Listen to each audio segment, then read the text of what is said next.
આ ચૂંટણી વખતે ઘણા બધા એવા નેતાઓ ભારતીય જનતા પાર્ટીના જેમના ઉપર પક્ષ વિરોધી કાર્યવાહી, પક્ષ વિરોધી કામ કરવાનું અથવા તો પક્ષ સાથે બગાવતના આરોપ લાગ્યા છે, જેમાંથી એક જવાહર ચાવડા કે જેમના પર અરવિંદ લાડાણીએ આરોપ લગાવ્યો ને હવે વધુ એક નામ સામે આવ્યું છે અમરેલીના સાવરકુંડલાના પૂર્વ ધારાસભ્ય કાળુ વિરાણીનું, કે જેમનો એક વિડીયો વાયરલ થઈ રહ્યો છે ને એ વિડીયોની અંદર એ કહેતા નજરે પડી રહ્યા છે કે લોકોને ભેગા કરો, ભજીયા પાર્ટી કરીએ, આ વખતે વોટ કોંગ્રેસમાં આપવાના છે, પંજાને વોટ આપવાનો છે અને જેનીબેન ઠુમરને જીતાડવાના છે।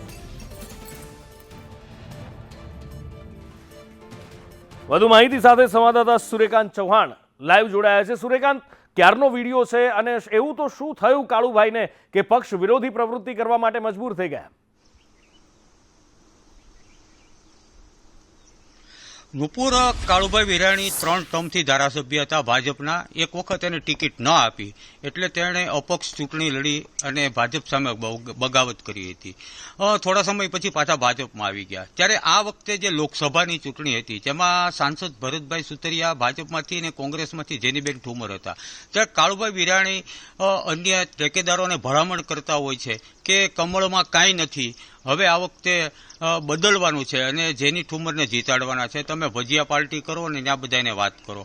આવો એક વિડીયો સોશિયલ મીડિયામાં વાયરલ થયો છે। જોકે કાળુભાઈ વિરાણીએ અગાઉ પણ બગાવતો કરેલી હતી, ત્યારે આ જે વિડીયો વાયરલ થયો છે અને ભાજપમાં હોવા છતાં કોંગ્રેસનો પ્રચાર કરી અને જેનીબેન ઠુમરને જીતાડવા માટેના બિલકુલ સૂર્યકાંત, માહિતી બદલ આભાર। કાળુભાઈ અમારી સાથે જોડાયા છે। કાળુભાઈ, આખરે એવું તો શું થયું કે જે પાર્ટીએ 3 વખત તમને ધારાસભ્ય બનાવ્યા એના વિરુદ્ધ જઈને બગાવત કરી નાખી?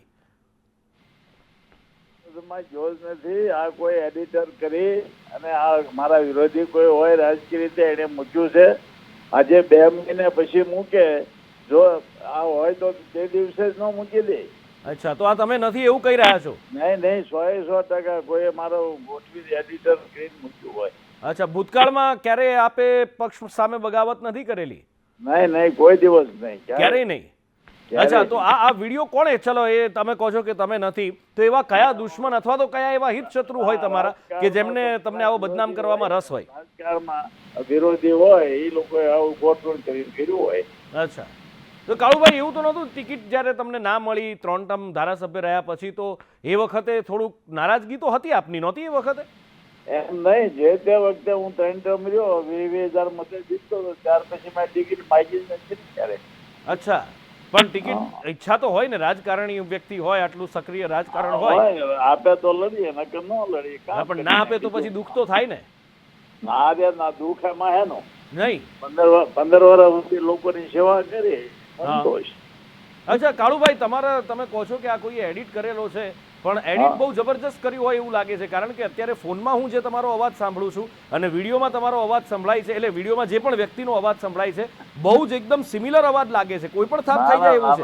100% હવે એ તો જે પટણ વાળા હોય એ તો ગોઠવતા હોય ને। અચ્છા, એ પણ થઈ શકે, તો આ કન્ફર્મ તમે નથી? નહીં, 100% મને કોઈ ખ્યાલ જ નથી। અચ્છા, જેનીબેન ને જીતાડવાનો પ્રયાસ નહોતો કરેલો?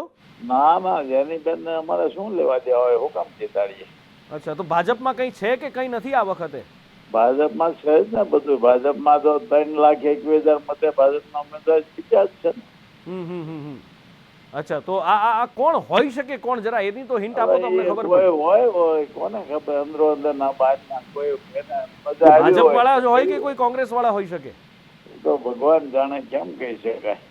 અચ્છા, ચાલો ઠીક છે કાળુભાઈ, સંદેશ ન્યૂઝ સાથે વાતચીત કરીએ બદલ ખૂબ ખૂબ આભાર। કાળુભાઈ દાવો કરી રહ્યા છે કે કોઈએ મારા અવાજની કોપી કરી છે, કોઈએ મારા વિડીયો ઉપર બીજો અવાજ ચોંટાડ્યો છે અને આ પ્રકારની મેં કોઈ પ્રવૃત્તિ ક્યારેય નથી કરી, ટિકિટ માંગી નથી, 3 વાર ધારાસભ્ય બન્યો, 4થી વખત માંગી નહોતી, પાર્ટીએ ના આપી, તો મને કોઈ દુઃખ નથી થયું। પણ હા, એક વાત છે, જે વાયરલ વિડીયો છે એની પુષ્ટિ સંદેશ ન્યૂઝ નથી કરતું, પણ વિડીયોમાં જે અવાજ સંભળાય છે અને અત્યારે ફોન લાઈન પર જે કાળુભાઈનો અવાજ સાંભળ્યો એ જરા સિમિલર લાગે છે, એટલે કદાચ બની શકે કે જેમણે પણ કોપી કર્યો છે એ અવાજ કોપી કરવામાં માસ્ટર હોય અથવા તો હકીકત કંઈક જુદી પણ નીકળી શકે।